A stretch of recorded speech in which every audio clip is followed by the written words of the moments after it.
Okay. I'm pretty sure that the CEO... And I don't know, but I'm pretty sure that the CEO of Square Enix sounds like this. I would like to begin by wishing everyone a happy new year. It's well known that the Alamegans are based on the CEO of Square Enix. It's kind of like a little Easter egg. The Metaverse was a hot topic in 2021, inspiring a lively global conversation. First, about what the Metaverse is, and then about what sort of He's Japanese, no? Well, yeah, I know he's Japanese, but this is what his voice sounds like. Final Fantasy XIV is a Japanese game. And there are loads of people in Final Fantasy XIV that sound like this. So obviously people from Japan sound like this. Use your brain, dude. The Metaverse garnered so much attention in 2021 that 2021 was dubbed the Metaverse year. Who the fuck dubbed 2021 the Metaverse year? Oh, the Metaverse year? Yeah, 2021. The CEO of Square Enix is not winning me over right now so far. I like his voice, but that's about it. The Metaverse will likely see a meaningful transition to a business phase in 2022, with a wide range of services appearing on the scene. As this abstract concept begins to take concrete shape in the form of product and service offerings, I am hoping that it will bring about changes that have a more substantial impact on our business as well. Yeah, I bet you fucking do, you little money rat. Another term that gained quick currency in 2021 was NFT, or non-fungible token. I see 2021 not only as Metaverse Year 1,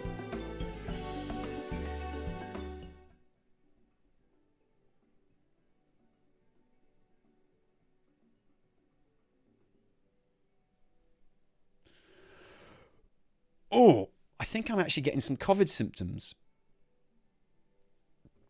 I think it's happening. I think I'm starting to get some pretty intense fucking COVID symptoms right now. But also, as NFTs Year 1. Yeah, that's it. That's... Oh, hang on.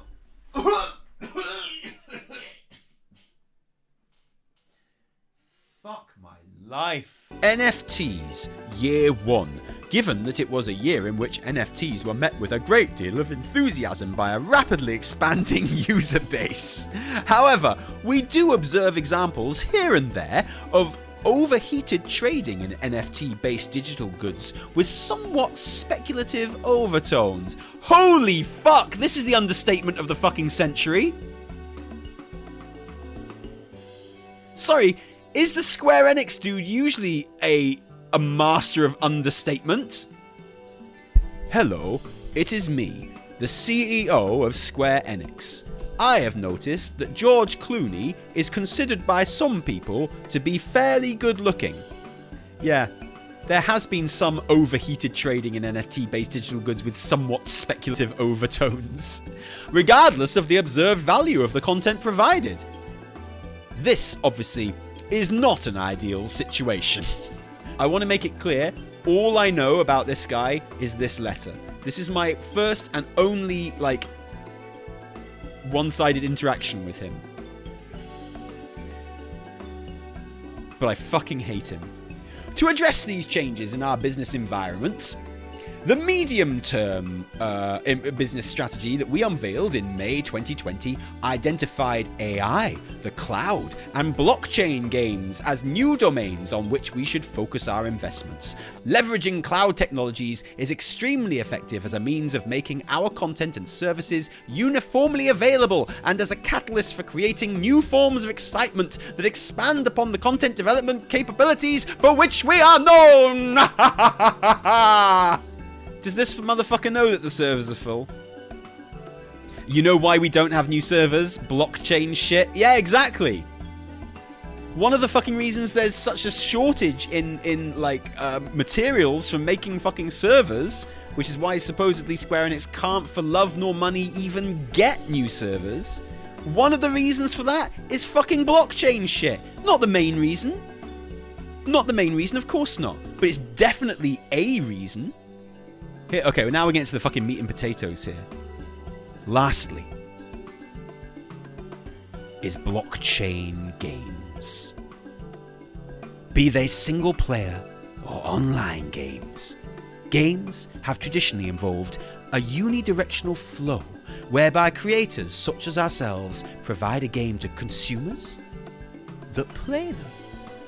By contrast, blockchain games, which have emerged from their infancy and are at this very moment entering a growth phase, are built upon the premise of a token economy and therefore hold the potential to enable self-sustaining game growth. I will never orgasm again. If this letter was a 14 character, it'd be Vor3. Yeah, seriously. I realise that some people who play to have fun and who currently form the majority of players have voiced their reservations towards these new trends, and understandably so. However, I believe there will be a certain number of people whose motivation is play to contribute. By which I mean to help make the game more exciting. Traditional gaming has offered no explicit incentive to this latter group of people who are motivated strictly by such inconsistent personal feelings as goodwill and volunteer spirit. This fact is not unrelated to the limitations of existing UGC, user-generated content. UGC has been bought into being solely because of individuals' desire for self-expression and not because any explicit incentive existed to reward them for their creative efforts. If you took that sentence in isolation, he's talking about mods. But he's not fucking talking about mods, is he?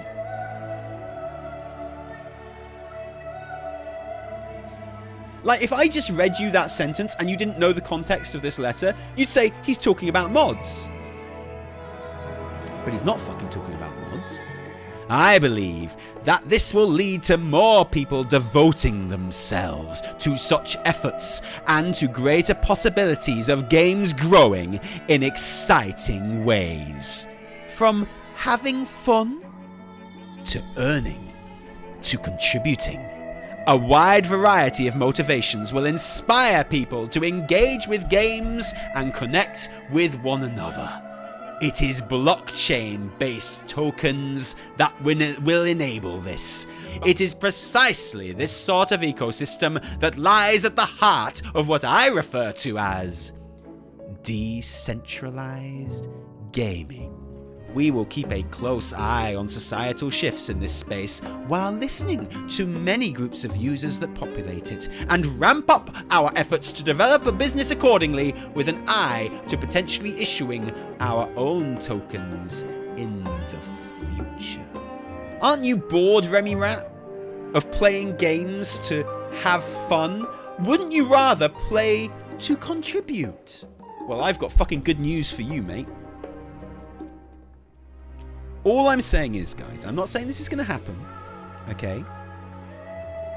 All I'm saying is, if I was the CEO of the company and I just said something like, you know, the future of gaming is in NFTs and it's something we definitely want to do and we want to keep an eye on this with an eye to potentially issuing our own tokens in the future on player-based economies, you know, and token-based economies, and I was looking at my portfolio of games that I own, and I was like, which games would be perfectly suited to this? I'm just saying that if, on my portfolio of games, if I owned, like, arguably the most popular MMO in the world, where there's already a player-based economy, which is a game which is already basically based on collecting things, which is what an MMO is. If it was a player base that had tremendous goodwill towards my game and which had already proved itself perfectly okay with buying shit from, like, a pretty big store, if I was this greedy motherfucker, I would be thinking Final Fantasy XIV is the perfect game to put these fucking things in. Yeah, we can make assumptions about the code and how difficult it would be to implement, but forget about all that for the second. If I was looking for a game that would be, if I was this motherfucker, and I was looking for a game that would be the perfect candidate to introduce NFTs into, particularly if I wanted them to succeed, then I'm sorry, but Final Fantasy XIV is the perfect candidate. We remain committed to creating, developing and providing world-class content, and we will contribute to the happiness of society and its people by offering new forms of excitement.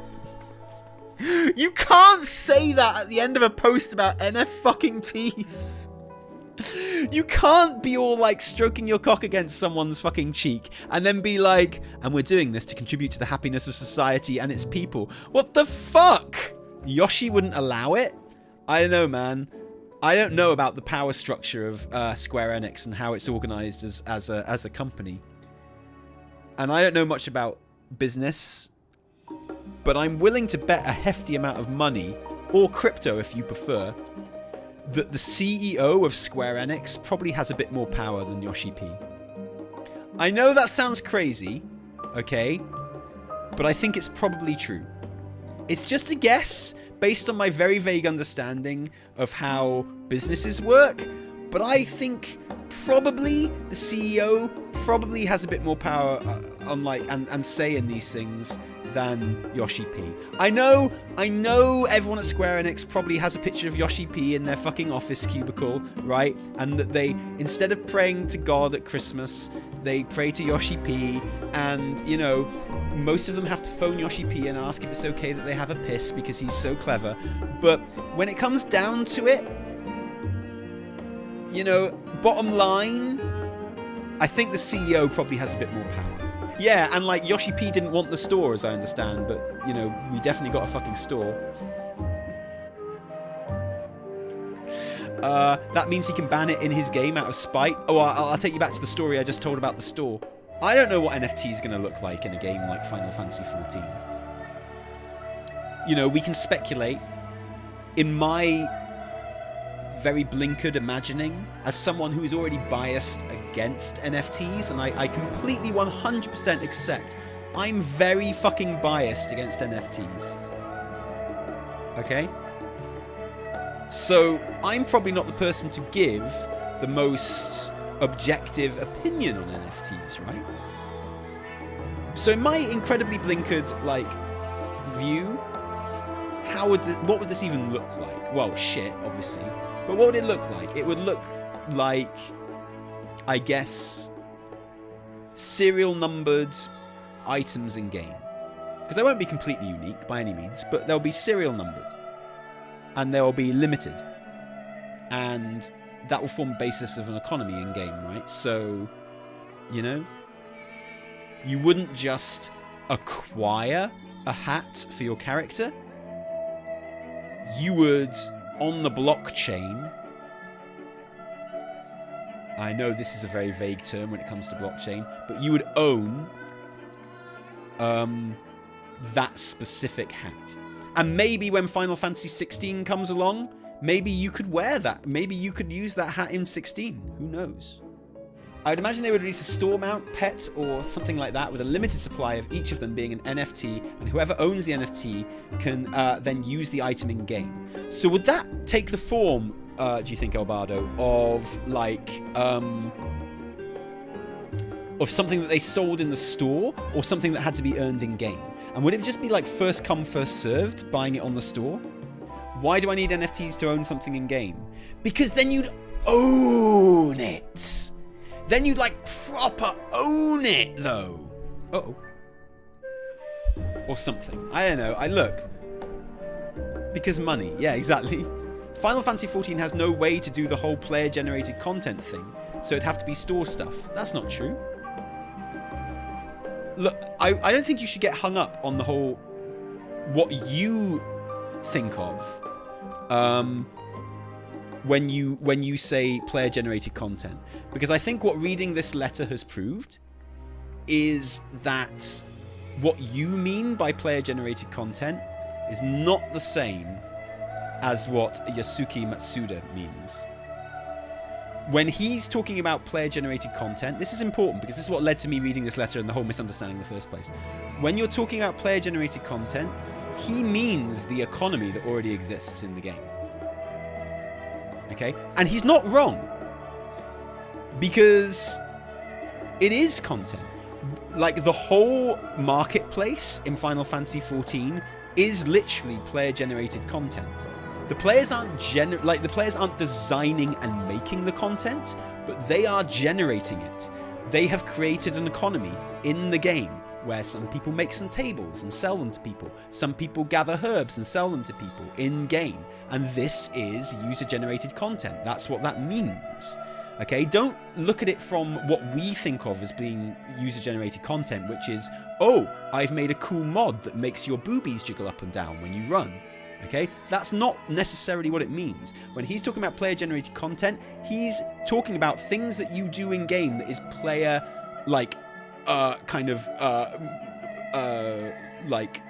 driven. So he's talking about the marketplace economy in Final Fantasy XIV. That completely fits in what he's describing here. You don't have to have the ability to literally design something out of pixels like you would in Second Life or something to sell it. He's talking about the content that you generate by just going out and herbing, or by selling like a table you've made on the marketplace, right? And don't forget that when we're talking about NFTs, we're talking about, in many cases, not necessarily this, but in many cases, we're talking about the player base literally generating the processing power that is needed to create them in a lot of cases, right? I don't think he's talking about Final Fantasy XIV. I don't think he's talking about Final Fantasy XIV specifically, but I sure as fuck don't think he's not talking about Final Fantasy XIV. Is there a more perfect fucking game to put NFTs into than Final Fantasy XIV? A game that already has much of what he's describing here. It already has, like, an in-game marketplace. And an out-of-game marketplace, by the way, that everyone's absolutely fine with. They avoid MMOs. Most Square Enix fans don't play 14. Dude, it's arguably the most popular MMO in the world. What the fuck are you talking about? Who cares if Square Enix fans play it? Every fucker else does. You don't think that Final Fantasy XIV is the highest earning Final Fantasy game of all time? Just to be clear on this, right? Do you think, or do you not think, that Final Fantasy XIV is the highest earning Final Fantasy game of all time? Despite it being, like, the second most recent one. Yes, most Final Fantasy fans avoid 14. Not what I asked. Do you think it's the highest earning? Because it definitely is. I think a lot of you, and I've seen this in this chat before, and it's fair enough, right? A lot of you underestimate how much money subscription MMOs make. No, I know, it was a rhetorical question. I know for a fact that Final Fantasy XIV is the highest earning Final Fantasy game of all time. It's a rhetorical question. So, to say that MMOs don't make as much money as single player games is ignorant. It's wrong. It's just, like, literally wrong. You know, you're talking about a Final Fantasy game here in a series of, like, some of the most popular one-player games of all time. Final Fantasy XIV has made more money than all of them. MMOs, successful MMOs, are incredible cash cows. Incredible cash cows. That's why so many companies are willing to put in the vast amounts of money to almost certainly fail to make a popular MMO. And that's Yoshi P's own words, and, like, surely what Yoshi P says is always right.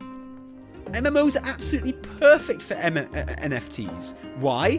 Because they've got dedicated player bases whose, like, they're literally games about collecting things. Okay? Like, they're games which already have in-game economies. And in Final Fantasy XIV's case, it's a game which already also has a very, very fucking in-your-face cash shop, which everyone's absolutely fine with. How is this not perfect for NFTs? I wish you were right. I wish they were shit for NFTs. I fucking hate them. Like, I wish you were right, but you're not. You're wrong. Like, they're perfect for NFTs, unfortunately. Hopefully the backlash will stop it, I agree. WoW would be a very obvious candidate to put NFTs into, which is just another reason to hope they all just burn in hell. Like, of course WoW would be an obvious reason, for the exact same reasons that Final Fantasy XIV would be an obvious candidate to put them in. It's already got a player-based economy. It's already got a cash shop. And it's a game which is literally about collecting things. So for the exact same reasons as Final Fantasy XIV, and indeed any MMO, which is literally the point we were making, yes, WoW would be an obvious game to put NFTs into if that's the kind of fucking deranged shit you wanted to do. Correct me if I'm wrong, someone who actually knows what they're talking about here, but I don't think implementing NFTs into an existing video game would be considerably harder than implementing a cash shop, right? How would NFTs affect the game? I can't kind of understand what they are, but how would that affect Final Fantasy XIV? Okay, yeah, let's steelman this. Let's try and do, like, you know, let's try and take away our distaste for NFTs, which it's perfectly reasonable that you have. We're all talking about how bad NFTs would be for the game, and I think they are, by the way, but why? I'm now taking the part of someone that thinks that NFTs are fucking awesome to the game. Why wouldn't they be? You get a unique version of the fucking hat. No one else owns that version of the hat. That's really cool. Maybe I'll be able to use it in Final Fantasy XVI as well. That's awesome. The problem with most NFT games is that they aren't games in the first place. Well, Final Fantasy XIV is. You fuck up the environment? Bitch, do I look like I care about the environment? I just care about this game and whether it's good or not. You're not going to win me over by talking about the environment. I'm in character here, by the way. We already have a unique version of them because they're soul bound. Okay, so you've pointed out why that's useless, but why is it bad? Being useless isn't the same thing as being bad. If you're going to combat someone on NFTs, you have to tell them why it's bad for the game, not anything outside the game. Yeah, that's what I'm saying. If they make unique hats or whatever with an ID, it's possible for the unique hat to disappear permanently. So it's possible for anything I buy in the game to disappear permanently. That's still no worse than the game we have now. Anything I buy on the store disappears when Final Fantasy XIV disappears. You can do items that are transferable between games without NFTs. Again, you're just giving me a reason why it's useless, not why it's bad. NFTs are likely to cause limited runs, which means the chances of you getting the item you desire are less possible. Okay, I buy that, but it's still not a unique reason. That's not a bad reason unique to NFTs. You could do that with any item. I appreciate everyone like answering, by the way. I'm not trying to like slap you guys down, but I'm trying to create a proper argument here. How does NFTs in the game make it worse? The idea of NFTs is they hold a cash value. It promotes a situation whereby the game becomes full of investors trying to turn profit by playing. So you think okay, this is a good argument. I like this argument. So what you're saying is that it creates, it changes the economy in game so that in the CEO's own words, people aren't playing the game to have fun, they're playing the game to make money. And that fundamentally changes what the game is about. And the purpose for the game. Which, in a game which, like for an MMO, which is a game which lives or dies by its community, a game full of people playing to make money, now that is an argument I like. Yeah, because it changes something which should be an entertainment product into an investment opportunity for everyone. It increases the likelihood that people will bot and hack. It's speculation that has nothing to do with the in-game economy. Okay, now this is a good argument. This is an argument that I'm down with. This is a very good argument for why NFTs are bad. Store stuff doesn't ruin the fun, NFTs will. Yeah, exactly, because you can't make money from the store stuff. So it doesn't really change how people play the game or the reasons people play the game. But NFTs would. So yeah, we're talking about it in terms of Final Fantasy XIV purely because A, I'm playing Final Fantasy XIV right now. B, the CEO of Square Enix that makes this game just came out and said they're going to put NFTs in their games.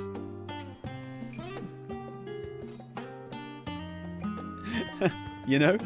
And yeah, of course Kotick's going to be all over it. Of course he is. Oh, another good reason to talk about it in Final Fantasy XIV terms. Final Fantasy XIV is currently the most popular MMO. So when we talk about this shit, Final Fantasy XIV is going to be the first game you talk about from now on. I'm really sorry. Good and bad things about being the champ.